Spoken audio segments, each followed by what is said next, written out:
वाजे हवामहे सखाय इन्द्रमूतये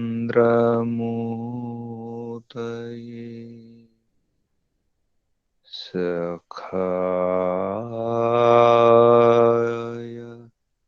इन्द्रमूतये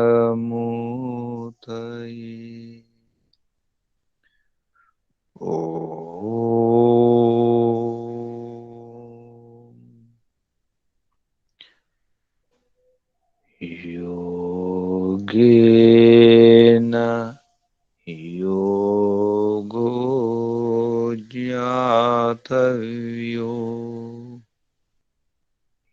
योगो योगात् प्रवर्तते यो प्रमत्तस्तु योगेन स योगे रमते चिरम् यो अप्रमत्तस्तु योगेन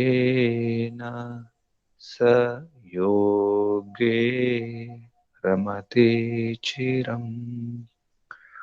ओम शांति शांति शांति।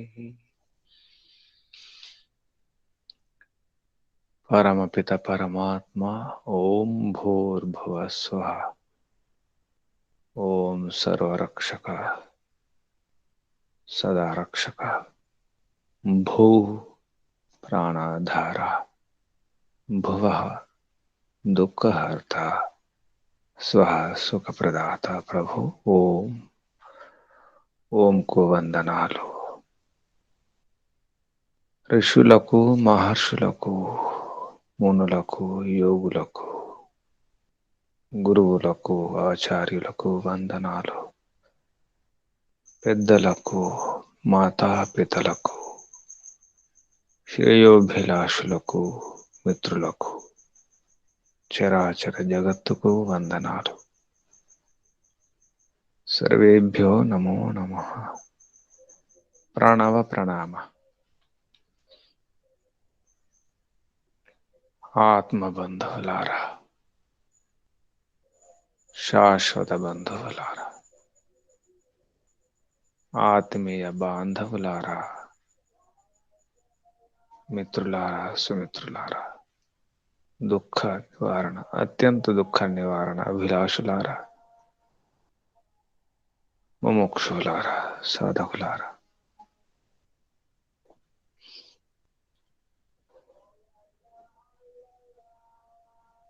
కారణము లేకుండా ఏ కార్యము లేదు. అది కష్టమైన, నష్టమైన, దుఃఖమైన, సమస్య అయినా, రోగమైన, ఏ బాధ అయినా కారణం ఉంటుంది. కారణం లేకుండా ఏది లేదు. ఒక వస్తువు తయారైందంటే, ఉత్పత్తి అయినప్పుడు ముడిసరుకు అవసరం ఉంటుంది. దాని ఉపాదాన కారణం, చేసేవాడు కర్త ఉంటాడు, నిమిత్త కారణం, చేయడానికి సాధనాలు పరికరాలు అవసరం, అది సాధారణ కారణం, సాధనాల కారణం, సాధారణ కారణం. అయితే ముడిసరికి ఏమిటి? ఈ జగత్తు కనిపిస్తుంది, ఈ శరీరం కనిపిస్తుంది, దీనికి ముడిసరికి ఏమిటి?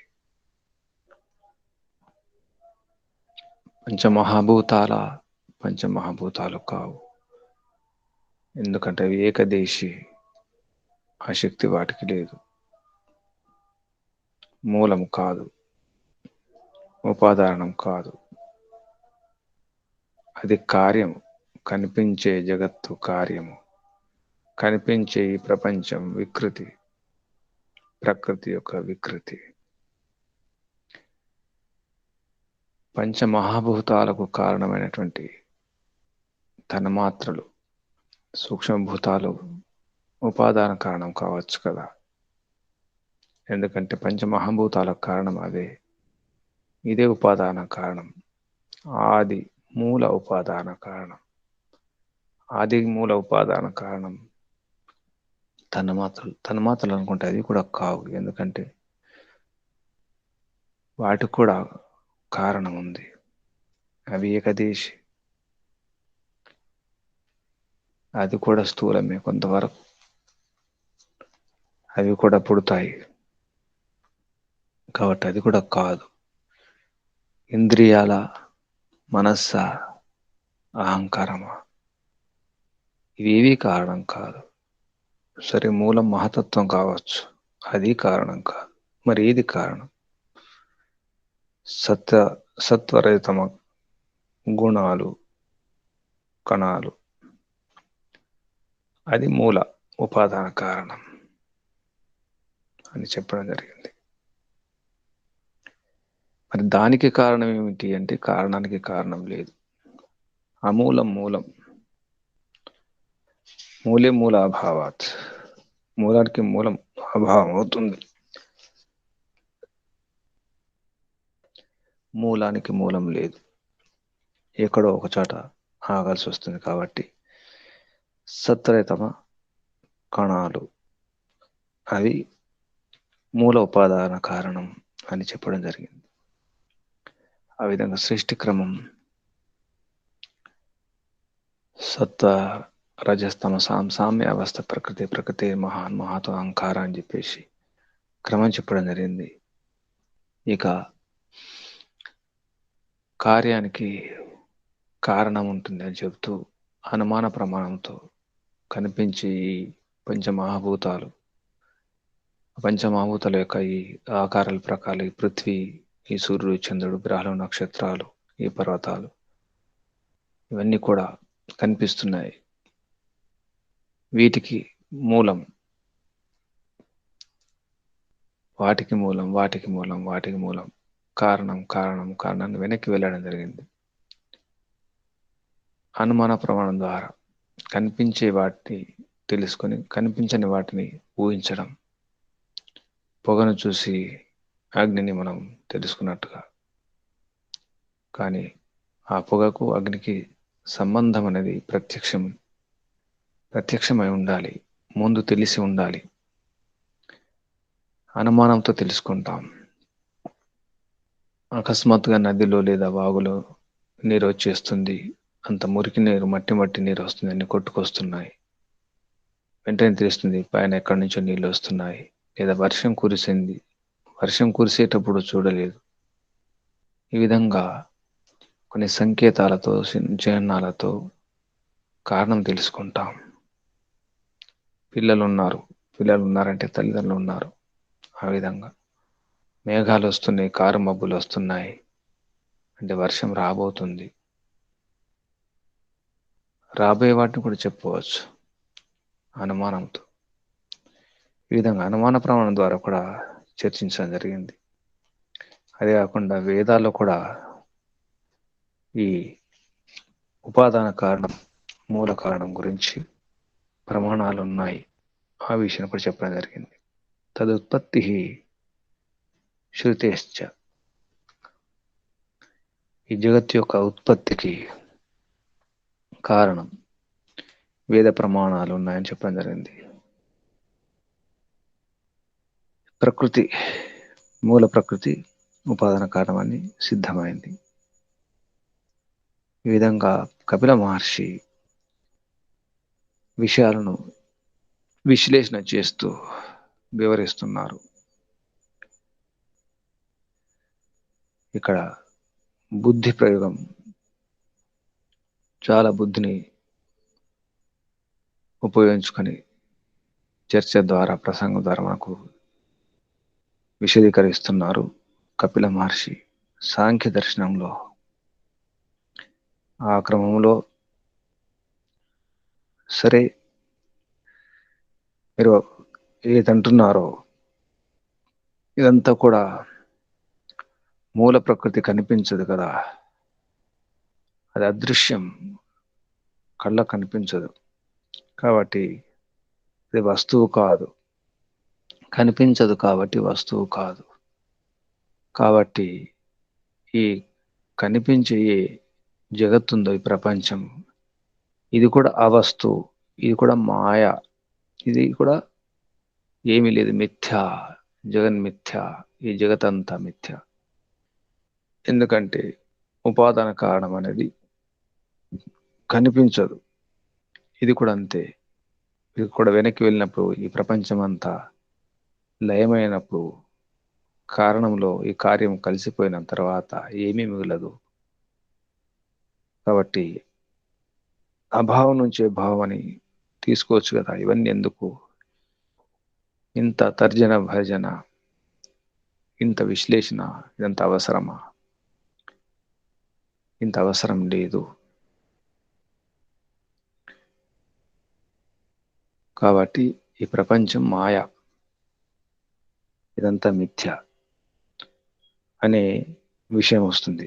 ఎందుకంటే అభావమే మూలం. అభావం కనిపించదు కాబట్టి అభావం, అవస్తువు అది. కాబట్టి ఈ వస్తువు, ఇది వస్తువు కాదు అంటే ఇది ఇది వాస్తవం కాదు, కనిపించే ప్రపంచం వాస్తవం కాదు, ఇదంతా మిథ్య అనే ఇటువంటి భావం కూడా కలుగుతుంది. ఇటువంటి ఆలోచన కూడా వస్తుంది కొందరికి. దానికి సమాధానం చేస్తున్నారు కపిల మహర్షి సాంఖ్య దర్శనంలో. సాంఖ్య దర్శనము ప్రథమోధ్యాయంలో 43వ సూత్రంలో ప్రక్షిప్త సహిత సూత్రాలకు అవి కూడా తీసుకుంటే 78వ సూత్రం అవుతుంది. ప్రక్షిప్తాలు తీసేస్తే, ప్రక్షిప్త సూత్రాలు తీసేస్తే 43వ సూత్రం, నా అవస్తునః వస్తు సిద్ధి. అవస్తునః, అవస్తు ద్వారా, ఇక్కడ అవస్తు అంటే అభావం ద్వారా, వస్తు సిద్ధి నా, వస్తు సిద్ధించదు. వస్తు ఏంటి? జగత్తు, ఏది ప్రపంచం కనిపిస్తుండో జగత్ రూపము, ఈ వస్తు యొక్క సిద్ధి, ఈ ఉత్పత్తి అంటే జగత్ యొక్క ఉత్పత్తి అభావం ద్వారా అనుకోవడం అనేది తప్పు అని స్పష్టం చేస్తున్నారు. అభావరూపమైనటువంటి సతరితమ కణాలు, వాటికి మనం వాటిని చూడలేము, అదృశ్యం అవి. వాటికి మన కళ్ళతో చూడలేము కాబట్టి ఆకారం లేదు, అభావము. మనం చూడము కాబట్టి అభావం చెప్పడం జరిగింది. అది అవస్తు అన్నారు. అవస్తు అభావరూపమైనటువంటి ఉపాదానం ద్వారా ఈ వస్తు రూపమైనటువంటి ఈ జగత్ యొక్క ఉత్పత్తి ఎప్పుడు కూడా కాజాలదు. ఎందుకంటే కార్యంలో కారణం యొక్క గుణాలు ఉంటాయి. కారణంలో ఏ గుణాలు ఉంటాయో కార్యంలో కూడా అదే గుణాలు ఉంటాయి. బంగారం తీసుకుని ఉంగరం చేసినప్పుడు బంగారం యొక్క గుణాలు ఉంగరంలో కూడా ఉంటాయి. ఆ విధంగా సమాన గుణాలు ఉంటాయి, సమాన ధర్మాలు ఉంటాయి. ఒకవేళ ఆ విధంగా అనుకుంటే అది జగత్ యొక్క ఉపాదాన కారణం అవస్థ అనుకోవాలి, అభావం అనుకోవాలి. కాబట్టి ప్రపంచం కూడా అభావం అనుకోవడం కాదు. సమస్త జగత్తు అవస్థ రూపమే అనుకోవడం కాదు. అంటే అభావం నుంచి భావం ఉత్పత్తి కాదు, భావం నుంచి అభావం కాదు. నాసతో భావ విద్యుత్ అని చెప్పేసి భగవద్గీతలో కూడా శ్లోకం ఉంది. అసత్తు నుంచి, అభావం నుంచి ఈ సత్రూపం ఉండదు. భావం అభావం కాదు, అభావం భావం కాదు. నిజానికి కనిపించినంత మాత్రాన అది అభావం మిథ్య అనుకోవడానికి వీల్లేదు. ఆ విషయం చెప్పడం జరుగుతుంది. ఈ జగత్తు అవస్తు అభావం, ఎందుకంటే కారణం అభావం అనేది తప్పు అనే విషయాన్ని ఇంకొక సూత్రం ద్వారా కూడా స్పష్టం చేస్తున్నారు. 44వ సూత్రం ద్వారా, నా అవస్తున వస్తు సిద్ధి. అవస్తున అంటే అవస్తు ద్వారా, తృతీయ విభక్తి. నా అవస్తున, అవస్తు ద్వారా వస్తు సిద్ధి కాదు. ఇంకా స్పష్టం చేస్తున్నారు, అబాధాత్ అదృష్ట కారణ జన్యత్వాత్ చ న అవస్తుతత్వం. ఇది 44వ సూత్రం. ఎందుకంటే మూల ప్రకృతి అదృశ్యం అని చెప్పేసి అభావం, అది అవస్తు అని చెప్పడం జరిగింది. కాబట్టి ఈ ప్రపంచం కూడా, ఇది కూడా అవస్తువే, అదృశ్యమే, మిథ్యయే అనిపిస్తుంది అంతే. ఎందుకంటే కారణంలో ఉంది, కార్యంలో ఉంటుంది. కాబట్టి కారణం అభావం, కార్యం కూడా, జగత్తు కూడా అభావం అనేది తప్పు అనే విషయాన్ని స్పష్టం చేస్తున్నారు ఇక్కడ మిథ్యావాదాన్ని. జగత్తు మిథ్యా, ఈ కనిపించే ప్రపంచం అంతా ఒక కళ, ఒక స్వప్నం లాంటిది, ఇది అభావమే, అంతా మాయ, అంతా బూటకము అనే సిద్ధాంతానికి సమాధానం. అందుకే బౌద్ధులు సాంఖ్య దర్శనాన్ని నాస్తిక దర్శనం అని చెప్పడం జరిగింది. లేదా ఇది పనికిరాదు, ఎందుకంటే జగత్తు యొక్క వాస్తవిక స్థితిని చెప్పడం జరుగుతుంది. జగత్తు సత్యము, కనిపించే ప్రపంచం సత్యం, మిథ్య కాదు. మరి సిద్ధాంతాన్ని ఖండిస్తుంది. కాబట్టి సాంఖ్య దర్శనాన్ని మరుగున పడేయడం జరిగింది బౌద్ధులు.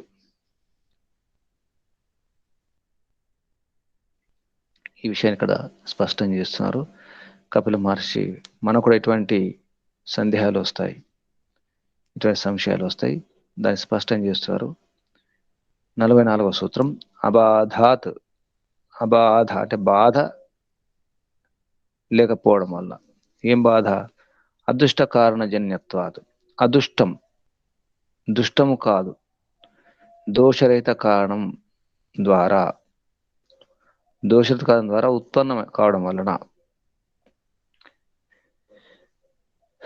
తర్వాత చ అబాధ అదుష్ట కారణ జన్యత్వాత్. అబాధాత్ అదుష్ట కారణజన్యత్వాత్ చ న అవస్తుతత్వం. తర్వాత చ అంటే ఋషి మహర్షులు ఏమన్నారు? వీరు కూడా ఈ ప్రపంచం సత్యం అని చెప్పడం జరిగింది. కాబట్టి ఈ సమస్త జగత్తు అవస్తువు కాదు, తుచ్చము కాదు, అసత్యము కాదు, కేవలం భ్రమ కాదు. నా అవస్తుత్వం, అవస్తు అనే గుణం ఇందులో లేదు, అవాస్తవం కాదు, ఇది వాస్తవమే స్పష్టం చేస్తున్నారు. అబాధాత్ అదుష్ట కారణజన్యత్వాదు. తర్వాత చ నా అవస్తుతత్వం. అవస్తుతత్వం ఈ ప్రపంచం కాదు, ఈ జగత్తు కాదు. ప్రమాణాల ద్వారా జగత్తు బాధ అంటే జగత్తు యొక్క ఈ అవాస్తవం అనేది ప్రమాణాలు లేవు దీనికి, కాబట్టి బాధ లేదు. జగత్తు మిథ్య అనడానికి ప్రమాణాలు లేవు. నిజానికి అనుకోవడాలు ఉన్నాయి కానీ ప్రమాణాలు లేవు. తర్వాత దుష్ట కారణాలు ఏమి లేవు, దోషరహిత అదృష్ట కారణాలు ఉన్నాయి. అంటే దోషరహిత కారణాలు, ఎటువంటి దోషం లేదు. జగత్తు ప్రత్యక్షమే, కనిపిస్తుంది. దీనికి ప్రమాణాలు ఉన్నాయి, ప్రత్యక్ష ప్రమాణం. తత్వజ్ఞానం, ఒక వ్యక్తికి తత్వజ్ఞానం కావడం వలన జగత్తు యొక్క అస్తిత్వం అలాగే ఉంటుంది. తత్వజ్ఞానం వలన ఇదంతా కూడా సత్వరహితమ కణాల ద్వారా ఏర్పడ్డది కాబట్టి తత్వజ్ఞానం కలిగింది. అప్పుడు ఇదంతా మాయ అనడానికి లేదు, ఎందుకంటే వాటికి అస్తిత్వం ఉంది, ఈ జగత్తు కూడా అస్తిత్వం ఉంది, ఉనికి ఉంది.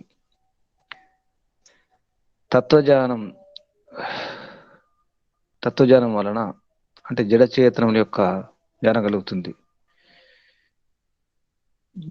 జడాన్ని చేతనం అనుకోవడము, చేతన జడం అనుకోవడం అనేది భ్రాంతి. ఈ భ్రాంతి దూరం కావాలి. అవిద్యలో మనకు ఒక భాగం ఇది. అనిత్య శుచి దుఃఖ అనాత్మ నిత్య శుచి సుఖాత్మ ఖ్యాతిర విద్య. నిత్యాన్ని అనిత్యం అనుకోవడం, అనిత్యాన్ని నిత్యం అనుకోవడం ఇది అవిద్య. సుఖాన్ని దుఃఖం అనుకోవడం, దుఃఖాన్ని సుఖం అనుకోవడం అవిద్య. అలాగే జడమును చేతనం, చేతన జడం అనుకోవడం ఏదైతుందో అది ఆ భ్రాంతి అంత దూరం అయిపోతుంది. జగత్తు యొక్క అస్తిత్వంలో ఎటువంటి బాధ లేదు. అబాధాత్, ఏం బాధ, ఎటువంటి ప్రమాణాలు లేవు. ఋషుల మహర్షులు కూడా ఇటువంటి విషయాలు చెప్పలేదు, ఎవరు ఒప్పుకోలేదు. ఈ జగత్తు త్రిగుణాత్మకం, సత్వరితమ ఈ కణాలతో ఈ 3 కణాలతో ఏర్పడింది కాబట్టి మూల ఉత్పాదన తత్వాలు. నిజానికి అసలు ముడి సరుకు సత్వరితమ కణాలు, మూల ఉపాదాన తత్వాలు. వీటి ద్వారానే ఈ జగత్తు ఉత్పత్తి అవుతుంది. ఈ జగత్తు వికారం, నిజానికి వికృతిది కాబట్టి ఇది వినాశశీలం, ఉత్పన్నమైంది కాబట్టి ఇది తప్పకుండా విడిపోతుంది. సంయోగం, సంఘాతమైంది కాబట్టి పోతుంది. నాకు ఉపనిషత్తులు కూడా విషయాలు చెప్పడం జరిగింది. వాచారంభనం వికారో నామధేయం మృత్తిక ఇది ఏవ సత్యం. అంటే మొత్తం పదార్థాలను కూడా, కనిపించే పదార్థాలు మనకైతే కనిపిస్తున్నాయి ఇక్కడ, ఇంత భూమి నుంచి వచ్చినాయి, మట్టి నుంచి వచ్చినాయి, మట్టి యొక్క వికారాలు అనిపిస్తుంది. ఈ చెట్లు, చేమలు ఇవంతా కూడా ఈ చెప్పడానికి కొరకే అలా అనిపిస్తుంది. కానీ వాస్తవంగా మట్టి కూడా సత్యమే కదా, అది సత్య వస్తువే కదా. మట్టి నుంచి వచ్చిన మట్టి కూడా పోతుంది నిజానికి. ఎంత వికారమే, నశ్వరమే, వినశీలమే. కానీ ఉపాదాన కారణం ఏతుందో సత్వరహితమ కణాలు, అవి సత్యం, దోషరహితములు, అవి మూల ఉపాదాన కారణం. కాబట్టి ఈ జగత్తు తుచ్చము కాదు, మిథ్య కాదు, భ్రమ మాత్రం కాదు. ఈ విషయాలు మనం అర్థం చేసుకోవాలి. ఈ ప్రపంచం సత్యమే. ఎదిదం కించ తత్ సత్యం ఇది ఆచక్షతే. తైత్తిరీయ ఆరణ్యకంలో మాట ఇది. ప్రపంచంలో ఏదైతే కనిపిస్తుందో, కనిపించే ప్రతిది కూడా సత్యమే. వేదాల్లో కూడా చెప్పడం జరిగింది. వేదాల్లో కొన్ని పేర్లతో చెప్పడం జరిగింది. దీని పేరు అదితి అని. దితి అంటే ఖండితం, అదితి అంటే అఖండితం అన్నమాట. త్రిగుణం అని, స్వధ అని, ఈ విధంగా ఒక చోట ఆత్మ అని, బ్రహ్మ అని కూడా చెప్పడం జరిగింది ఉపనిషత్తుల్లో, వేదాల్లో. ఈ ప్రపంచం సత్యమే, మిథ్య కాదు అనే విషయం ఇక్కడ చెప్పడం జరుగుతుంది. అయితే ఈ కార్యజగత్తు ఇదంతా వాస్తవం అని మనకి 2 సూత్రాల ద్వారా అర్థమైపోతుంది. జగత్తు మిథ్య కాదు. ఇంకా దాన్ని పుష్టి చేయడానికి, స్థిరం చేయడానికి మరొక హేతు చెప్పడం జరుగుతుంది. కపిల మహర్షి సాంఖ్య దర్శనంలో 45వ సూత్రంలో భావే తద్యోగేన తత్సిద్ధి అభావే తద్ అభావాత్ కుతః స్తరాం తత్సిద్ధి. ఈ భావే అంటే కారణం ఉంది, కారణం భావం. భావం అంటే కారణం ఉంది కాబట్టి, తద్యోగేన. తద్యోగేన అంటే మూల కారణం యొక్క యోగం ద్వారా. తద్యోగేన మూల కారణం యొక్క యోగం ద్వారా అంటే సంబంధం, మూల కారణం ఉంది కాబట్టి తత్సిద్ధి అంటే ఈ భావరూపమైనటువంటి కనిపించే జగత్తు కూడా సిద్ధిస్తుంది. అభావే అంటే కారణం యొక్క అభావం ఉన్నప్పుడు తదభావత్, ఆ కారణం యొక్క అభావం, సంబంధం లేనప్పుడు కుతస్థరం అంటే ఏ విధంగా, కుతస్థరం అంటే ఏ విధంగా, తత్సిద్ధి అంటే ఈ కార్యజగత్తు ఎలా సిద్ధిస్తుంది. కారణం ఉంది కాబట్టి దాని యోగం ద్వారా, ఆ సంబంధం వలన తత్సిద్ధి అంటే ఈ ప్రపంచం సిద్ధిస్తుంది, ప్రపంచం పుడుతుంది, దీని భావం ఉంటుంది. అభావంలో ఏమభావం, కారణం అభావం ఉన్నప్పుడు, దాని సంబంధం లేనప్పుడు తద్ అభావాత్ ఆ కారణం యొక్క అభావం వలన కుతస్థరం ఏ విధంగా తత్సిద్ధి ఈ ప్రపంచం సిద్ధిస్తుంది, ప్రపంచం ఇలా పుడుతుంది అని స్పష్టం చేస్తున్నారు కపిల మహర్షి. భావి అంటే కారణం, భావం వలన, కారణం ఉండడం వలన, తద్యోగన దాని యోగం ద్వారా అలా ఉంది కాబట్టి దాని ద్వారా తత్సిద్ధి అంటే ఇక్కడ ప్రపంచం సిద్ధిస్తుంది. అభావే అభావమైనప్పుడు తద్ అభావాత్ ఆ మూల కారణం అభావం ఉన్నప్పుడు ఏ విధంగా తత్సిద్ధి ప్రపంచం సిద్ధిస్తుంది కాదు. కాబట్టి మూల కారణం అభావం కాదు, ఈ ప్రపంచం కూడా అభావం కాదు. అది వస్తువే, మూల కారణం కూడా వస్తువే, ఇది కూడా వస్తువే. అది వాస్తవమే, ఇది వాస్తవమే. కారణంలో ఉన్నదే కార్యంలో ఉంటుంది. కాబట్టి మూల కారణం సద్భావం ఉన్నప్పుడు దాంతో ఏర్పడింది, దాని యొక్క సద్రూపమే ఈ కార్యము, దాని యొక్క రూపమే. కారణము అస్తిత్వం లేకపోతే ఈ సద్రూపమైనటువంటి జగత్తు కూడా, కార్యజగత్తు కూడా సిద్ధించదు. అంటే తప్పకుండా ఉంది. అంటే ప్రత్యక్షది ప్రమాణం ద్వారా ఈ జగత్తు అనేది మనకు అనిపిస్తుంది. ఇది కార్యరూపంలో ఉంది, మన అనుభవం, ఇది మనకు అనుభవం. కాబట్టి ఈ కార్యాన్ని అనురూపంగానే దానికి వెనక్కి అర్థం చేసుకుంటే అనుమానంతో కార్యాన్ని చూసి కారణాన్ని మనం ఊహించవచ్చు. ఇది అనుమానం ద్వారా. నిజానికి దీని అనుమానం అంటారు. కార్యాన్ని చూసి కార్యం యొక్క దానికి అనుకూలంగానే దాని యొక్క కారణం, దానికి సమానమైన కారణం దాన్ని ఏదైతే అనుకుంటాం దాన్ని అనుమానం అంటారు. అనుమానం ద్వారా కూడా తెలుసుకోవచ్చు, అనుమానం చేయవచ్చు. స్పష్టమైనటువంటి వాక్యాలు ఉన్నాయి ఉపనిషత్తులో.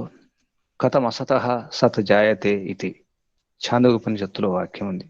కథం అసతు నుండి సత్తు ఎలా పుడుతుంది అనే ప్రశ్న అక్కడ. అసత్ అభావం నుంచి సత్, ఈ భావమైనటువంటి జగత్తు ఏ విధంగా ఉత్పన్నమవుతుంది అంటే ఉత్పన్నం కాదు అని అర్థం వస్తుంది. ఇది ఛాందోగ్య ఉపనిషత్తుల వాక్యం. కథం అసతః సత్ జాయతే, అసత్తు నుండి సత్తు ఉత్పత్తి ఎలా అవుతుంది అంటే ఉత్పత్తి కాదు. అభావం నుంచి భావం కాదు, అసత్తు నుంచి సత్తు కాదు. కాబట్టి మూల కారణం కూడా సత్తే, కాకపోతే కనిపించదు, అంటే వ్యక్తం కాదు. ఇక్కడ సత్తు అసత్తు అనేది ఇంకొక అర్థం కూడా ఉంది. అవ్యక్తము, అప్రకటితము. మూల కారణం అవుతుందో ఉపాదాన కారణం, అది అప్రకటితం, ప్రకటం కావడం కష్టం, కనిపించదు. కాబట్టి దాన్ని అవ్యక్తం అంటారు, దాన్ని అసత్ అంటారు. అసత్ అంటే అభావం అని కాదు, లేదని కాదు. ఈ విధంగా అర్థం చేసుకోవాలి. తర్వాత వేదాంత దర్శనంలో కూడా ప్రమాణాలు ఉన్నాయి. నా అభావ ఉపలబ్ధే. వేదాంత దర్శనాన్ని అద్వైతవాదులు యుగన్మిథ్యా బ్రహ్మ సత్యం అనే ఏది సిద్ధాంతం తీసుకున్నారో సూత్రం, అది వేదాంత దర్శనం అని చెప్తుంటారు. నిజానికి వేదాంత దర్శనంలోనే జగత్తు మిథ్య కాదనే సూత్రాలు ఉన్నాయి. ఈ ప్రపంచం సత్యమే, వాస్తవమే, ఇది వాస్తవికమే అని చెప్పిన సూత్రాలు కూడా ఉన్నాయి. అందులో ఒకటి నా అభావ ఉపలబ్ధేహే వైధర్మ్యాత్ చ నా స్వప్నాధివత్. ఇది స్వప్నంలాగా, ఇది అభావం కాదు, మిథ్య కాదు, నా స్వప్నాధివత్, ఇది కళ కాదు అని చెప్పేసి వేదాంత దర్శనంలోనే స్పష్టంగా ఉంది. వేదాంత దర్శనం 2వ అధ్యాయం 2వ పాదములో 2 సూత్రాలు ఇవి. నా అభావ ఉపలబ్ధే అంటే ప్రత్యక్షాది ప్రమాణం ద్వారా లభిస్తుంది, తెలుస్తుంది. కాబట్టి అభావానికి ప్రమాణాలు లేవు. అంటే భావానికి, ఈ ప్రపంచం సత్యం అని చెప్పడానికి ప్రమాణాలు ఉన్నాయి, కానీ ఈ ప్రపంచం సత్యం కాదు అని చెప్పడానికి నా ఉపలబ్ధే, ప్రమాణాలు నా ఉపలబ్ధి లభించవు. ప్రపంచం అసత్యం, మిథ్య అని చెప్పడానికి ప్రమాణాలు లేవు.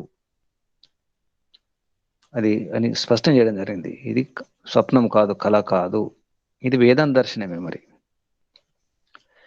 ఈ విధంగా చెప్పడం జరుగుతుంది. మళ్ళీ ప్రసంగం ఒకటి మొదలవుతుంది. సరే, ఇది బాగానే ఉంది, కానీ దీనికి ఉపాదాన కారణము కర్మ కావచ్చు కదా. ఎందుకు అనుకుంటున్నారు? కనిపించే జగత్తుకు ఈ పంచమహాభూతాలు, తన్మాత్రలు, ఇంద్రియాలు, ఈ అహంకారము, మహతత్వము ఉపాదాన కారణం అని చెప్పేసి అనుకోవడము, లేదా మూల ప్రకృతి సత్యర్థం కన్నా అనుకోవడం, ఇవన్నీ వ్యర్థం కదా. అసలు కర్మ లేకపోతే అంత లేదు కదా. కర్మ చేయకపోతే ఈ ప్రపంచం అవసరం లేదు. కాబట్టి కర్మ కావచ్చు కదా. ఈ ప్రసంగం వేదాంత దర్శనం కూడా వస్తుంది. నిజానికి పరమాత్మ అవసరం లేదు, ఎవరు అవసరం లేదు. నిజానికి జీవుడు ఉంటే సరిపోతుంది. జీవుని యొక్క కర్మ ద్వారానే కదా ఈ ప్రపంచం. దీనికి పరమాత్మ ఎందుకు మధ్యలో? పరమాత్మ అవసరం లేదు. కర్మనే గొప్పది, అక్కడ కర్మనే దేవుడు, కర్మదేవత. వేద దర్శనంలో ప్రసంగం వస్తుంది, అక్కడ కూడా ఖండించడం జరిగింది, కర్మ కాదు. అటువంటి సూత్రం ఇక్కడ కపిల మహర్షి సాంఖ్య దర్శనంలో చెప్పడం జరుగుతుంది. నా కర్మణ ఉపాదానత్వ అయోగాత్. కర్మ ద్వారా అంటే క్రియ మాత్రం, ఈ చేష్టలు ఏవైతే ఉన్నాయో ఈ కర్మలు ఇవన్నీ కూడా ఈ క్రియలు జగత్తుత్పత్తి, జగత్తుంది, జగత్తు పుడుతుంది, ఇలా ఉత్పత్తి కర్మ ద్వారానే అనుకోవడం. నా కర్మణ నా ఉపాదానత్వాత్. కర్మ ద్వారా ఈ జగత్తు ఉత్పత్తి కాదు. ఉపాదాన కారణాన్ని కర్మ తీసుకుంటున్నారు. ఇలా కూడా చెప్పే వాళ్ళు ఉంటారు, వాదించే వాళ్ళు ఉంటారు. అసలు కర్మనే ముఖ్యం, కర్మనే గొప్ప, కర్మ యొక్క మహిమ చెప్పడం జరుగుతుంది. కర్మ లేకుంటే ఏది లేదు. మనం చేసినటువంటి కర్మనే, ఈ కర్మలే ఇదంతా కూడా మన జన్మ రావడానికి కర్మనే కారణం. మనం చేసుకున్నటువంటి పాప పుణ్యాలే, ఈ కర్మలే ఈ జన్మ వచ్చింది. కాబట్టి కర్మనే గొప్పది, ఈ కర్మ యొక్క మహిమ, ప్రభావం ఇదే ఉపాదాన కారణం కావచ్చు కదా అనుకుంటే, ఉపాదానత్వ అయోగాత్. ఉపాదానత్వం అనేది కర్మ యొక్క ఉపాదానత అనేది, ఉపాదానం అనేది ఏదైతే గుణం ఉందో అది సంబంధం లేదు. అయోగాత్ అంటే సంబంధం లేకపోవడం వలన. ఉపాదానత్వం అనేది ఉందో, ఉపాదాన అనే గుణము, తత్వము, ఆ లక్షణము ఈ సంబంధం లేదు కాబట్టి కర్మ ద్వారా జరగదు. కర్మ అనేది ఉపాదాన కారణం కాదు. ఎందుకంటే ఉపాదాన కారణం ఏమవుతుంది? రూపాంతరితం అవుతుంది, పరిణామం చెందుతుంది. సత్వరతమ కణాలు రూపాంతరితం జరిగి ఏమవుతుంది? పరిణామం చెందుతున్నాయి, వికారం అవుతున్నాయి. అయినప్పుడు మహతత్వం ఏర్పడుతుంది. అది వికారమై అహంకారం అవుతుంది. అహంకారం వికారమై ఇంద్రియాలు, తన్మాత్రలు వికారమై పంచమహాభూతాలు, ఈ విధంగా పరిణామం చెందుతున్నాయి. కానీ కర్మ అలా కాదు కదా. కర్మ స్వయంగా కార్యరూపంలో మార్పు చెందదు, దానికదే. కర్మ నిజానికి క్షణికం, చేస్తాం అయిపోతుంది, అది వెంటనే వినాశనం అయిపోతుంది. కర్మ చేసేటప్పుడే కర్మ, ముగించిన తర్వాత కర్మ ఉండదు, అది క్షణికం. కర్మ క్షణికము కాబట్టి కర్మ ఉపాదాన కారణం కాదు. తర్వాత కర్మకు పరమాణువులు ఉండవు, అణువులు ఉండవు, అది క్రియ మాత్రమే. కాబట్టి ఈ కార్య జగత్తుకు ఉపాదాన కారణం కావడానికి వీలే లేదు, ఏమాత్రం వీలేదు. ఆ కర్మ భగవంతుడు చేసినప్పుడు కూడా, ఆత్మలు చేసినప్పుడు కూడా, ఎవరు చేసినా కర్మలు అనేది ఉపాదాన కారణం కాదు. ఎందుకంటే కర్మలో కణాలు లేవు, పరమాణువులు లేవు, అణువులు లేవు, అది ముడిసరుకు కాదు. కాబట్టి కర్మ అది కార్యం, క్రియ మాత్రమే. అది నిమిత్త కారణం కావచ్చు, అంటే ఒక నిమిత్తం కావచ్చు ఈ సృష్టి ఉత్పత్తికి, అది సాధారణ కారణం కావచ్చు, అంతేగాని ఉపాదాన కారణం కాదు అని స్పష్టం చేస్తున్నారు. ఎలాగంటే ఒక వస్త్రం తయారు కావడానికి దారాలు, పోవులు కావాలి. ఆ పోవుల్లాగా ఈ క్రియ, ఈ కార్యము, ఈ కర్మ కాజాలదు. అది క్రియ మాత్రమే, చేష్ట మాత్రమే, అది ద్రవ్యము కాదు. వస్త్రం తయారు కావడానికి దారాలు లాంటివి, పోవులు లాంటివి అందులో లేవు, అది సమవాయ కారణం అన్నమాట. దాన్ని అంటే ముఖ్యమైన కారణం, ముఖ్యమైన ద్రవ్యం కాదు అది అని ఇక్కడ దాన్ని ఖండించడం జరిగింది. కర్మ గొప్పది అనే వారికి దేవుడు అవసరం లేదు, ఏది అవసరం లేదు, ఏ ఉపాదాన కారణం అవసరం లేదు, పని చేస్తే సరిపోతుంది. పిండి లేకుండా చపాతీ, రొట్టె ఎలా చేస్తాం? కేవలం అప్పడాల కర్ర తీసుకొని, పీట తీసుకొని నటన చేస్తే చపాతీ తయారు కాదు, ముడిసరుకు అవసరం ఉంటుంది. ఇక్కడ చెప్పేది అదే, కర్మ చేస్తే సరిపోతుంది. తిన్నట్టు నటించండి, ఉన్నట్టు నటించండి, నటించడం అవుతుంది కానీ అది వాస్తవం కాదు. ఈ తర్కంతో దీన్ని ఖండిస్తున్నారు కపిల మహర్షి. నా కర్మన, కర్మ ద్వారా కాదు. ఉపాదానత్వ యోగాత్, ఉపాదానత్వ అయోగాత్, ఉపాదానత అనే గుణం లేదు, అందులో కణాలు లేవు అని అని ఖండించడం జరిగింది, స్పష్టం చేయడం జరిగింది. సరే, ఈ కర్మ జగత్తుకు ఉపాదాన కారణం కాకపోవచ్చు, ప్రకృతి అని ఒప్పుకుందాం. మరి ఏది మోక్షం ఉందో, మోక్షం పొందాలంటే యజ్ఞయాగాలు, పరోపకారం, ఈ దానాలు, ఈ వైదిక కర్మలు చేస్తే సరిపోతుంది కదా. ఈ బావులు తవ్వించడం కానీ, అన్నదానం, వస్త్రదానం, ఈ దానాలు చేస్తే సరిపోతుంది. ఇవన్నీ ఎందుకు, ఏం అవసరం లేదా అంటే వైదిక మనకు రెండు రకాలు చెప్పడం జరిగింది. లౌకిక సాధనాలు, వైదిక సాధనాల ద్వారా. దుష్ట సాధనాలు, దృష్టం అంటే కనిపించే సాధనాలు, అందులో యజ్ఞయాగాలు చేస్తే సరిపోతుంది. ఆ విషయం తీసుకోవడం జరిగింది ఇక్కడ. నా దృష్టాత్ తత్సిద్ధి అని చెప్పేసి మనం ఆరంభంలో 2వ సూత్రం చెప్పుకోవడం జరిగింది. 2వ సూత్రం ఆరంభం, నా దృష్టాత్ తత్సిద్ధి నివృత్తి అపి అనువృత్తి దర్శనాత్ అని చెప్పేసి 2వ సూత్రం. అత త్రివిధ దుఃఖ అత్యంత నివృత్తి అత్యంత పురుషార్థ తర్వాత 2వ సూత్రంలో నా దృష్టాత్, ఈ దృష్ట ఉపాయాలు అంటే కనిపించే ఉపాయాల ద్వారా. ఏమిటి కనిపించే సాధనాలు, ఉపాయాలు? వీటి ద్వారా త్రివిధ దుఃఖాలు అత్యంత నివృత్తి అవుతాయి, మోక్షం లభిస్తుంది. అయితే అనుకున్నాం అది తత్సిద్ధిన్న, కనిపించే ఉపాయాల ద్వారా, సాధన ద్వారా అత్యంత దుఃఖ నివృత్తి, మోక్షము లభించదు.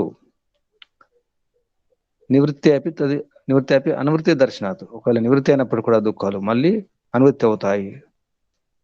వేరే వేరే దుఃఖాలు మళ్ళీ మళ్ళీ పునః పునః వస్తూనే ఉంటాయి. కాబట్టి దృష్ట సాధనాలు, దృష్టోపాయాల ద్వారా మోక్షం లభించదనే విషయం,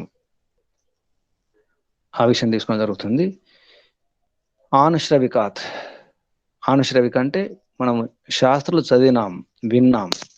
శ్రవం, అనుశ్రవం అంటే విన్నటువంటివి, శ్రవణం ద్వారా తెలుసుకున్నటువంటి ఏతున్నాయి అవి యజ్ఞాలు, యాగాలు, ఈ పరోపకారం, దానాలు, ఇటువంటి ద్వారా కూడా మనకు మోక్షం లభిస్తుంది కదా.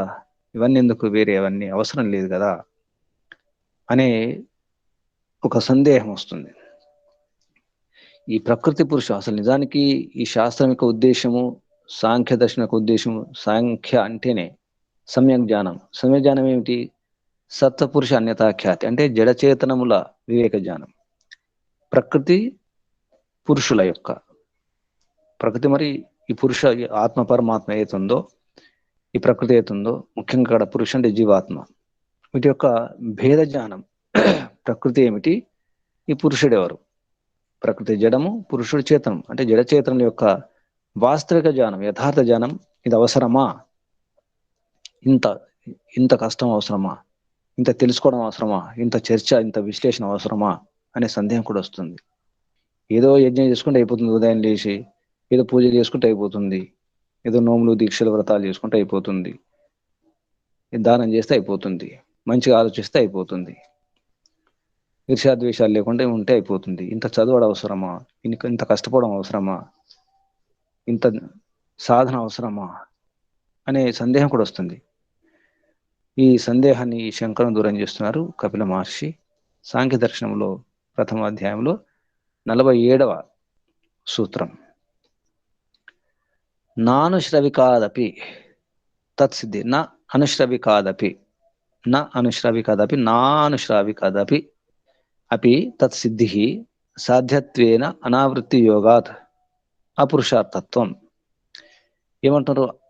అనుశ్రవికాత్, యజ్ఞ హోమాల మొదలగు వాటి ద్వారా, ఈ వైదిక కర్మల ద్వారా, అపి కూడా, తత్సిద్ధి నా, అది సిద్ధించదు. తత్ అంటే మోక్షం, అపవర్గం, అపవర్గం సిద్ధించదు యజ్ఞయాగాలు చేయడం. కానీ అవసరం, యజ్ఞయాగాలు అవసరం, దానం అవసరం, అన్ని అవసరమే. కానీ కేవలం యజ్ఞయాగాలు చేయడం ద్వారా అపవర్గము, మోక్షము నా సిద్ధి, తత్సిద్ధి నా, తత్ మోక్ష సిద్ధి, ఆ మోక్ష సిద్ధి లభించదు, కలగదు. సాధ్యత్వేన, సాధ్య రూపం ఉండడం, కారణంగా ఆవృత్తి యోగాత్ అంటే మళ్ళీ మళ్ళీ ఆవృత్తి అవుతుంది. అంటే మళ్ళీ మళ్ళీ యజ్ఞం చేసుకోవాలి, మళ్ళీ మళ్ళీ యాగాలు చేయాలి, మళ్ళీ మళ్ళీ దానం చేయాలి, మళ్ళీ మళ్ళీ చేయాలి. ఈరోజు అన్నదానం చేసినాం, మళ్ళీ చేసి సరిపోతుందా? మళ్ళీ రేపు కూడా చేయాలి. రోజు ఆకలిస్తుంది, యజ్ఞం ఈరోజు చేసినాము శుద్ధి కొరకు లేదా పుణ్యం కొరకు, రేపు కూడా చేయాలి, ప్రతిరోజు చేయాలి, రోజు 2 సార్లు చేయాలి, రోజు రోజు చేయడం జరుగుతుంది. ఆవృత్తి యోగాత్, ఇది ఆవృత్తి పునః పునః మళ్ళీ మళ్ళీ మళ్ళీ మళ్ళీ చేయాల్సి వస్తుంది. కాబట్టి ఇది అపురుషార్థత్వం. అంటే పురుషార్థత్వం లేదు, అంటే పురుషార్థత్వం కాదంటే ఏంటి? దీని వలన మోక్షం లభించదు. మోక్షం లభించాలంటే వివేక జ్ఞానం కలగాలి, ప్రకృతి పురుషుల యొక్క భేద జ్ఞానం.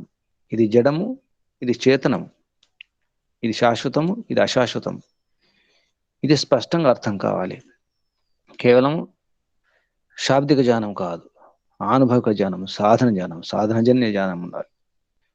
దాని కొరకు సాధన చేయాలి, ధ్యానం చేయాలి.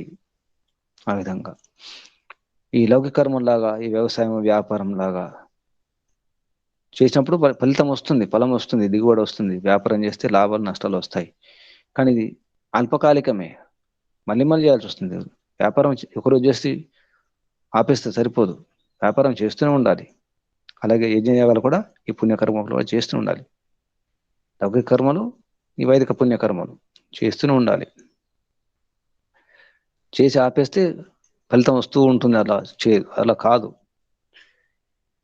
ఈ ప్రాపంచిక అయితే ఈ లోకంలో ఉన్నటువంటి సుఖ సాధనాలు ఉన్నాయో అవి కూడా అంతే. రోజు బట్టలు వేసుకోవాలి, రోజు వంట చేసుకోవాలి, రోజు తినాలి, మాటి మాటికి అనుష్ఠానం చేయాల్సిందే, రోజు రోజుకు ఆవృత్తి చేయాల్సిందే, ఆచరించాల్సిందే. కాబట్టి ఇది చివరిది అని చెప్పడం కష్టం. పురుషుని యొక్క వాస్తవిక ప్రయోజనం ఏమిటి నిజానికి? అంటే ఆత్మ యొక్క వాస్తవిక అసలు ఉద్దేశం ఏమిటి? ఈ జన్మ రావడానికి ఉద్దేశం ఏమిటి? మానవ జన్మ యొక్క ఉద్దేశం ముఖ్యంగా అపవర్గము, మోక్షమే. ఈ పుణ్యకర్మలు అవసరం. పుణ్యకర్మల ద్వారా ఏమవుతుందంటే శుద్ధి అవుతుంది, బుద్ధి శుద్ధి అవుతుంది, వాతావరణం ఏర్పడుతుంది అంతవరకే. కాబట్టి ఈ పుణ్యాలు కూడా, ఈ పుణ్యాలకు పరిమితి ఉంది, మనం చేసే కర్మలకు పరిమితి ఉంది, ఇంకొక సీమ ఉంది. కాబట్టి ఈ చేసిన పుణ్యం కూడా క్షీణిస్తుంది, చేసిన పాపం కూడా క్షీణిస్తుంది. పాపం ఉండదు, పుణ్యం కూడా ఉండదు. ఇది అసీమితం కాదు, అపరిమితం కాదు.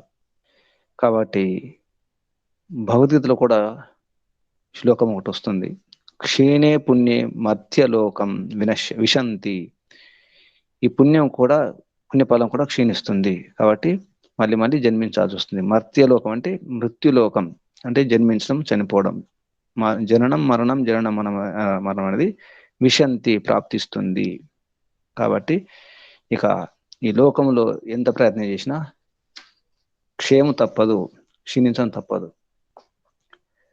మనకు మోక్షం కావాలంటే పుణ్యకర్మలు చేసుకుంటూ, పాపకర్మాలు మొత్తం క్షీణము చేసుకుంటూ, బుద్ధిని శుద్ధి చేసుకుంటూ సమాధి స్థితి పొంది అసలు ఏమిటి, నేనేమిటి, నా శరీరం ఏమిటి, నా స్వరూపం ఏమిటి, ఈ ప్రకృతి ఏమిటి, వీటి యొక్క వాస్తవిక యథార్థ జ్ఞానం తెలుసుకున్నప్పుడు అప్పుడు మోక్షం లభిస్తుంది. అంతవరకు మోక్షం లభించదు. ఈ విధంగా చెప్పడం జరిగింది. అనిపించవచ్చు యజ్ఞయాగాలు కూడా అసలు ఇది పురుషార్థం అంటే యజ్ఞయాగాలు గొప్పవి కదా, ఈ ప్రకృతి పురుషుల యొక్క, ఈ జడచేతనం యొక్క ఈ విషయం తెలుసుకోవడం అవసరమా అని కూడా అనిపించవచ్చు. అక్కడ కూడా మళ్ళీ స్పష్టం చేస్తున్నారు. అక్కడ ఏమంటున్నాడు, యజ్ఞయాగాలు సరే, యజ్ఞయాగాల ద్వారా ఈ వైదిక సాధనాల ఉపాయాల ద్వారా కాకపోవచ్చు. మరి అటువంటిప్పుడు ఈ పురుషార్థం యొక్క సాధనాలు ఏమిటి, ఏమి చేయాలి? అవన్నీ చేస్తూ కూడా వ్యర్థమైనప్పుడు మరి ఏంటి? తత్ర అంటే ప్రకృతి పురుషుల యొక్క జడచేతనం యొక్క ఈ విషయంలో, తత్ర అంటే తత్ర ప్రాప్త వివేకస్య అనావృత్తి శృతి, 48వ సూత్రం. తత్ర ప్రాప్త వివేకస్య అనావృత్తి శృతి. తత్ర అంటే ప్రకృతి పురుషుల యొక్క జడచేతనం యొక్క విషయంలో ప్రాప్త వివేకస్య, వివేక ప్రాప్తి కొరకు, వివేకస్య వివేక ప్రాప్త, వివేక ప్రాప్తి పొందినటువంటి, ప్రాప్త అంటే పొందినటువంటి, ఏం పొందినట్టు వివేకం, వివేకాన్ని పొందిన వ్యక్తి, వివేకం తెలిసింది అంటే ప్రకృతి ఏమిటి, పురుషుడు ఏమిటి, జడం ఏమిటి, చేతనం ఏమిటి అర్థమైపోయింది. అటువంటి వ్యక్తికి అనావృత్తి శృతి, ఆవృత్తి లేదని చెప్పేసి వేదం చెప్తుంది. ఇది శృతి ఏం చెప్తుంది? ఆవృత్తి అంటే జనన మరణంలో రావడం, ఆవృత్తి పునః పునః మళ్ళీ మళ్ళీ ఆవృత్తి అంటాం, మళ్ళీ మళ్ళీ అని చెప్పడానికి ఆవృత్తి అంటాం. ఇది అనావృత్తి. మన మోక్షము, అపవర్గము, ముక్తి, నిశ్రేయసం అయితే పదాలు ఉన్నాయి మోక్షానికి పర్యాయ పదాలు. అందులో ఇంకొక పర్యాయ పదం అనావృత్తి అని కూడా అంటారు. అనావృత్తి అంటే మోక్షము, అపవర్గము. శృతి చెప్తుంది, వేదం ఏం చెప్తుంది? ప్రకృతి పురుషుల యొక్క అంటే జడచేతనం యొక్క విషయం పూర్తిగా అర్థమైనప్పుడు పొందినటువంటి ఆ యోగి లేదా ఆ వివేకికి అనావృత్తి ఇక అపవర్గమే, మోక్షమే అని శృతి చెప్తుంది.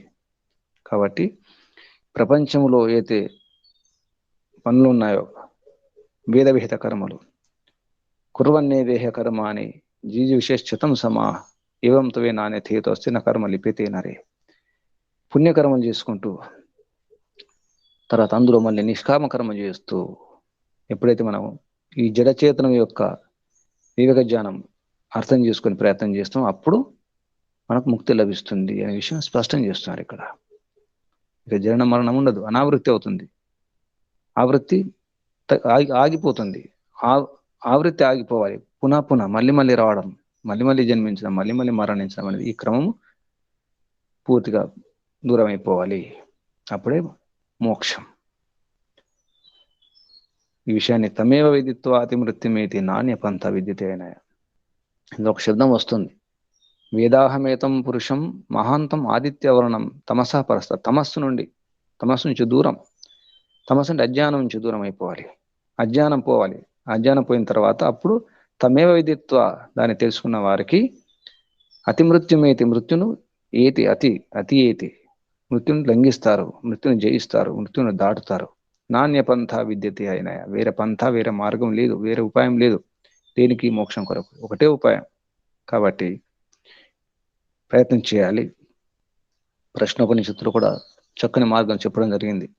తపస బ్రహ్మచర్యేణ శ్రద్ధయా విద్యయా ఆత్మానం అన్విష్య ఏతం అమృతం అభయం ఏతత్ పరాయణం ఏతస్మాత్ నా పునరావర్తంతే. మళ్ళీ రాకుండా ఉండాలంటే ఏం చేయాలి? తపస్సు ద్వారా, బ్రహ్మచర్యం ద్వారా, శ్రద్ధతో, విద్యతో, ఆత్మిక అనుభవంతో ఆత్మనవం చేసుకొని ఆత్మజ్ఞానాన్ని సాక్షాత్కారం చేసుకొని అమృతం అభయం మోక్షప్రదమైనటువంటి ఈ స్థితిని పొందాలి. పునర్జన్మ మళ్ళీ రాకుండా చేసుకోవాలి. అటువంటి పునర్జన్మ లేదు. తస్మాత్ నా పునరావర్తంతే, మళ్ళీ వాళ్ళు ఆవర్తంతే, మళ్ళీ వెనకకి రారు, మళ్ళీ పుట్టరు. ఈ విధంగా స్పష్టంగా చెప్పడం జరిగింది. మళ్ళీ రాకుండా ఉండాలి, మోక్షం పొందాలంటే ఏం చేయాలి? దుఃఖం, దుఃఖాత్ దుఃఖం జలాభిషేకవత్ నా జాడ్య విమోక. చలేస్తుంది, చలేసినప్పుడు ఏం చేస్తాం? జాడం అంటే చలి. ఇక్కడ దుఃఖం తర్వాత దుఃఖం, దుఃఖం తర్వాత దుఃఖం, ఒక దుఃఖం తర్వాత ఇంకో దుఃఖం వస్తుంది. జలాభిషేకవత్, చల్లని నీళ్ళలో స్నానం చేసినప్పుడు ఏమవుతుంది? ముందే చలి వేస్తుంది, ఇంకా చల్లని నీళ్ళు స్నానం చేస్తున్నాం. చల్లని నీటిలో స్నానం చేసినప్పుడు చలికాలంలో జాడ్య విమోక అవుతుందా అంటే జాడ్యం ఈ చలిపోతుందా? చలి నుంచి విముక్తి లభిస్తుందా? నా చలేసినప్పుడు చల్లని నీళ్ళతో స్నానం చేయడం అది ఉపాయం కాదు. అది ముందే చలి ఉంది, ఇంకా చల్లని నీళ్ళతో స్నానం చేస్తున్నాం, దాని ద్వారా చలి పోదు. జాడ్య విమోక నా జలాభిషేకవత్, జలాభిషేకం జలంలో స్నానం చేసినప్పుడు ఇది చలిపోదు. ఇక్కడ ఎలా దుఃఖం ద్వారా ఇంకా దుఃఖమే. చలి నుంచి ఇంకా చలి పెడుతుంది కానీ, చలి పెరుగుతుంది కానీ చలిపోవాలంటే వేడి నీళ్ళతో స్నానం చేయాలి, లేదా స్నానం చేయకుండా ఉండాలి. దుఃఖాది దుఃఖం జలాభిషేకవత్, జలాభిషేకం లాగా దుఃఖం నుంచి దుఃఖం లభిస్తుంది. కాబట్టి వివేకం అవసరం ఉంది. వివేకం లేకుండా కేవలం యజ్ఞయాగాలు చేసుకొని, ధనం సంపాదించుకొని, వనరులు సంపాదించుకొని, పేరు ప్రతిష్టలు, అధికారము వీటితో మాత్రం సరిపోదు. అది దానికి అవి బరువులు. నిజానికి జడ పదార్థాలు బరువు అయిపోతాయి. పరిగ్రహం ఎక్కువైతే బరువు అయితే అపరిగ్రహం అవసరం ఉంటుంది. దుఃఖము దుఃఖాన్ని దూరం చేయదు. దానికి ఉదాహరణ చెప్పడం జరిగింది. చల్లని నీళ్ళతో స్నానం చేస్తే చలిపోదు. ఆ విధంగా దుఃఖాల నుంచి దుఃఖం దూరం కాదు. దుఃఖాలు పోవాలంటే కేవలం యజ్ఞయాగాలు చేయడం సరిపోదు, వివేక జ్ఞానం అవసరం అని చెప్పడానికి గట్టిగా చెప్తున్నారు. వివేక జ్ఞానం అవసరము. కాబట్టి వివేక జ్ఞానం గురించి ప్రయత్నం చేయాలి అని స్పష్టం చేస్తాం. మరి ఇంకా కర్మల ద్వారా కూడా కామ్య అకామ్యాపి అంటే సకామ కర్మలు, తర్వాత నిష్కామ కర్మలు ఇవి కూడా కాదు. సకామ కర్మలు నిష్కామ కర్మలు సాధ్యత్వ అవిశేషాత్. సకామ కర్మలైనా నిష్కామ కర్మైనా అవి పరిమితమే, అవి సీమితమే. కాబట్టి వాటి ద్వారా కూడా వివేక జ్ఞానం లేకుండా కామ్యకర్మల ద్వారా లేదా నిష్కామ కర్మల ద్వారా దుఃఖము దూరం కాదు, మోక్షం లభించదు. నిష్కామ కర్మలు చేయడం అవసరం. రెండు సీమితమే, పరిమితమే. సకామ కర్మలకు ఫలితం ఉంటుంది, నిష్కామ కర్మలకు కూడా ఫలితం ఉంటుంది. నిష్కామ కర్మలకు ఫలితం మోక్షం ఉంటుంది. అది ఫలితం మాత్రం, కానీ అది కారణం కాదు. సకామ కర్మలకు ఈ ప్రపంచంలో సుఖాలు లభిస్తాయి, లేదా దుఃఖాలు పోవచ్చు. కర్మల ద్వారా కాదు. ఈ విషయాన్ని తైత్తిరీయానికి చెప్పడం జరిగింది. నా కర్మణ నా ప్రజయ నా ధనేన త్యాగేన ఏకే అమృతత్వం ఆనశుహు. స్పష్టం చేయడం జరుగుతుంది. జ్ఞానం కాకుండా, వివేక జ్ఞానం లేకుండా కర్మ ద్వారా కానీ, ప్రజ అంటే సంతానం ద్వారా కానీ, ధనము మొదలగు వాటి ద్వారా కానీ, త్యాగం ద్వారా కానీ అమృతత్వం లభించదు. ఇది స్పష్టం. కాబట్టి అసలు వివేక జ్ఞానం అవసరం ఉంది. ఎందుకంటే ఆత్మ స్వభావంతో నిత్యం, స్వభావంతో ముక్తిది, నిత్య శుద్ధం, నిత్య ముక్తం, నిత్య బుద్ధం. అది శుద్ధ బుద్ధ ముక్త స్వభావం, అది ఆత్మ యొక్క గుణం అది. కాబట్టి నిజముక్తస్య బంధధ్వంస మాత్రం పరం నా సమానత్వం. కాబట్టి స్వభావంతో ముక్తం. నిజానికి ఆత్మ పవిత్రం, అసంగో అయం పురుష. బంధధ్వంస మాత్రం, ఈ బంధం నాశనం చేయడం అది మాత్రమే. అపవర్గం అంటే అది. కాబట్టి కర్మజన్య ఫలితం ఇది సమానమే. కర్మజన్య ఫలితం అనేది కొంతవరకు ఉంటుంది. ఆత్మ స్వభావంతో ముక్తం కాబట్టి జడ ప్రకృతి నుండి పూర్తిగా భిన్నం. ఆత్మ జడము కాదు, చేతనము. ప్రకృతి యొక్క సంపర్కంలో రావడం వలన అవివేకం కలిగి తన యొక్క స్వరూపాన్ని మర్చిపోయి ప్రకృతి స్వరూపంతో నేను ప్రకృతే, నేను కూడా జడమే, ఈ శరీరమే నేను, చేతనం కాదు, చేతన విషయాన్ని మర్చిపోయినాడు. జీవుడు నేను చేతనం అనే విషయాన్ని, తన శక్తిని, తన స్వరూపాన్ని మర్చిపోయినాడు. అది కాదు. దానివల్ల మోక్షం లభించదు. తప్పకుండా సమాధిజన్య ఏదైతే వివేకం ఉందో, సమాధి ద్వారా ఆత్మ తన చేతన స్వరూపాన్ని సాక్షాత్కారం చేసుకుని స్వరూప ప్రతిష్ట అయినప్పుడు అప్పుడు అపవర్గం, మోక్షం లభిస్తుంది. ఈ విధంగా నిజముక్తస్య బంధధ్వంస మాత్రం పరం నా సమానత్వం. కాబట్టి స్పష్టం చేయడం జరుగుతుంది. ఈ కర్మజన్య ఫలము తర్వాత వివేక జ్ఞానం యొక్క ఫలం ఒకటి కాదు. పరం నా సమానత్వం, రెండు సమానం కాదు. ఎందుకంటే స్వాభావికంగా నిజానికి గుణం ఏంటి? ఆత్మ యొక్క గుణం ముక్తి. నిజముక్తస్య, ఆత్మ యొక్క పేరు నిజముక్త. ఆత్మకు, జీవాత్మకు ఒక పేరుంది నిజముక్త. అంటే ముక్తం అనేది అది నిజం. ఆత్మ ముక్త అంటే ముక్తిని కోరుతుంది ఆత్మ.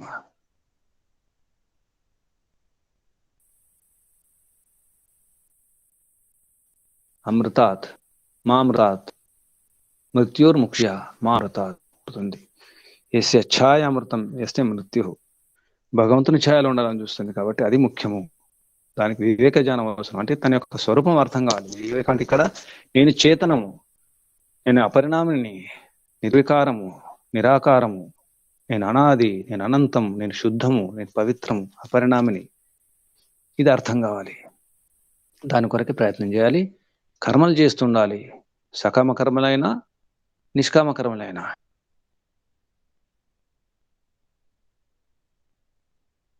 అవి పరిమితమే, వాటి ఫలితం సీమితం ఉంటుంది. కాబట్టి అది మాత్రం సరిపోదు. వివేక జ్ఞానం కలిగేంత వరకు ఇది సాధ్యం, సంభవం కాదు. మోక్షం లభించదు. తన స్వరూపం అర్థం చేసుకోవాలి. తన స్వరూపం అర్థం కాకుండా ఎవరికి నా స్వరూపం ఏమిటి, నా శక్తి ఏమిటి, నా బలం ఏమిటి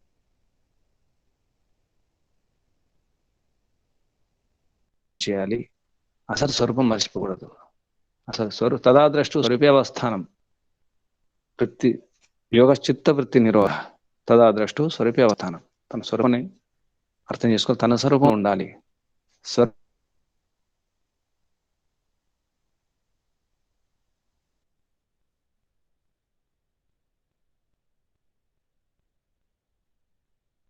ఆ యొక్క ఉద్దేశమే సాంఖ్యదర్శన యొక్క ఉద్దేశం. ఒకటి, జగత్తు మిథ్య కాదు, ఇది వాస్తవము అని చెప్పడం కూడా అక్కడ స్పష్టం చేసినారు. తర్కం ద్వారా, ప్రమాణాల ద్వారా ఈ విధంగా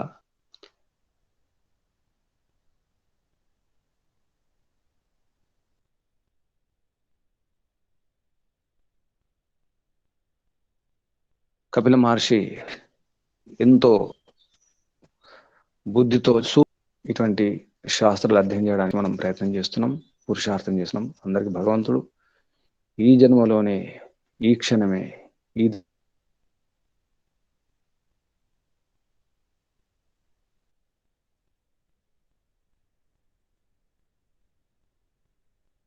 మోక్షము పొందే విధంగా ఉత్సాహాన్ని, ప్రోత్సాహాన్ని, ప్రేరణ ప్రసాదించు. అందరికీ ధన్యవాదాలు. ఓం శాంతి శాంతి శాంతి. ఓం శాంతి పాఠం. శాంతి పాఠం. ఓం ఓం జౌ శాంతిరంతరిక్షం శాంతిః పృథివీ శాంతిరాపశాంతిరోషధయః శాంతిః వనస్పతయః శాంతిర్విశ్వే దేవాః శాంతిః బ్రహ్మ శాంతిః సర్వం శాంతిః శాంతిరేవ శాంతిః సామా శాంతిరేతి. ఓం శాంతి శాంతి శాంతి. సర్వేభ్యో నమో నమః. నమస్తే గురూజీ.